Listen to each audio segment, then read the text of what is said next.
It's down to the wire for the special congressional election. With only days left, the candidates were doing their best to get out the vote.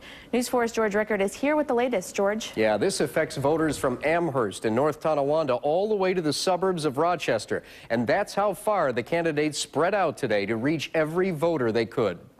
Now frontrunner Kathy Hochul worked the crowd at Nico's restaurant in North Tonawanda this morning, serenaded by Bowser from greaser band Sha Na Na.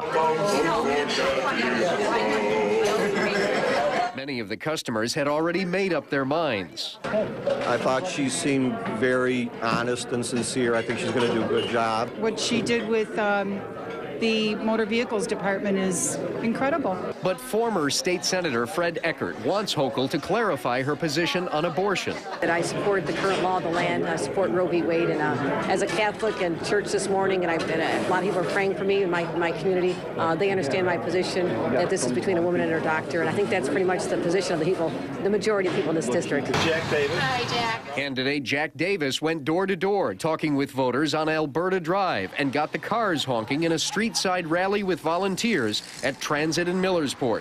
I'm here volunteering for Jack because I feel that Jack is the only one that's going to maybe keep my daughter here with her roots and not have to ship her off somewhere else to try to find a job.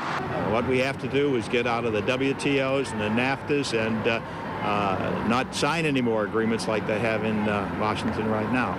There are a lot of issues at stake here. We've got out-of-control government spending. We're having trouble getting the private sector to create jobs in this area. People are concerned about Medicare and making sure it's around for the future. Republican Jane Corwin took her message to seniors today in the town of Greece. It's the only election going on in the country, so certainly a lot of people have the time to be able to pay attention. And this weekend's Siena poll shows Kathy Hochul now leading the race with 42% of the vote compared with 38% for Jane Corwin. Jack Davis lost the most ground in this latest poll and now stands at 12% support. Reporting live, George Rickard, News 4.